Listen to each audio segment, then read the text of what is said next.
People are always telling you, you're so great, you're so good, your band is so great, you know, you changed rock and roll. And you just sort of think, no, I didn't. You know, nothing's changed, really. Waiting years for this animal. Now we see who best.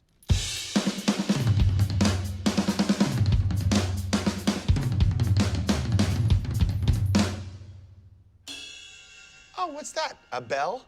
Time for school.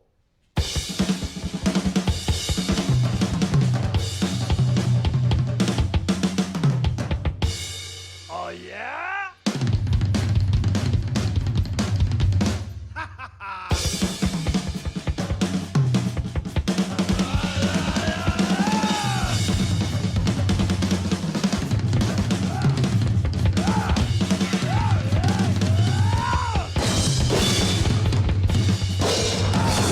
Alternative video are Beck, Green Day, for Longview.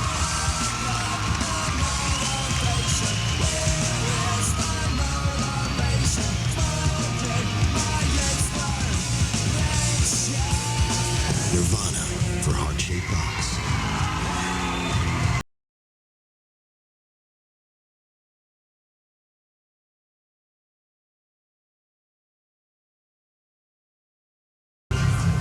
Smashing Pumpkins for Discipline.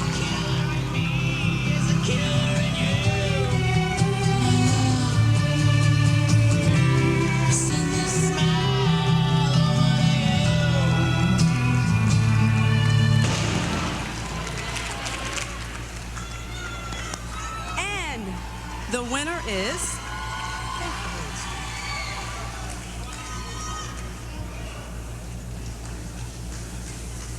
Nirvana, Heart-Shaped Box.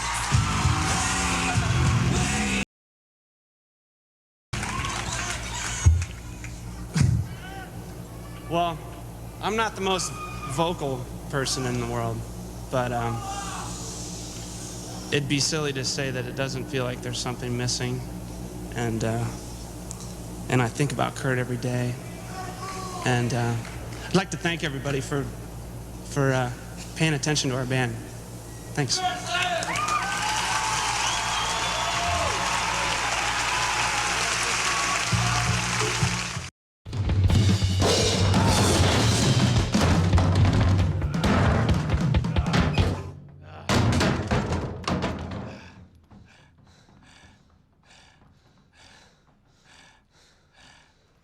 You win.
The band that I was in from Virginia was like an established punk rock band that had toured Europe and America and stuff like that. And in those days, you know, you're touring in a van and you're just going from gig to gig, making enough to put gas in the tank and buy a salad.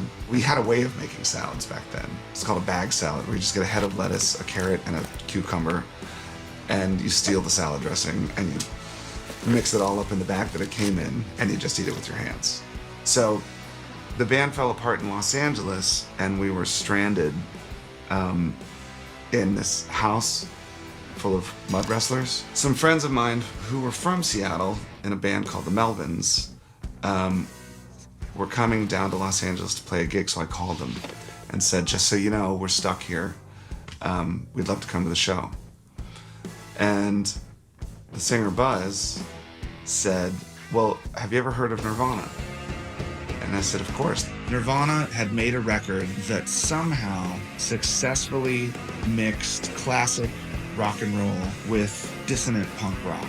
And it was brilliant. Buzz said, well, they're looking for a drummer, and they came to see you play a few weeks ago, and they said, if we could get a drummer like that, that's the drummer that we need. And I knew that if I were the drummer of this band, that it would be good. I just knew it. But I didn't want to leave my friends behind that I had toured with for years, and they were like my brothers. And I called my mother, and I said, I'm torn. I don't know what to do. And she said, you know, sometimes in life, you have to do what's best for you. She Western Unioned $120, and I flew up to Seattle, and I never went back. I remember getting off the plane and Chris and Kurt meeting me at baggage claim. It was like having Children of the Corn pick you up from the airport. When I came up to Seattle, Nirvana was doing a show with another drummer.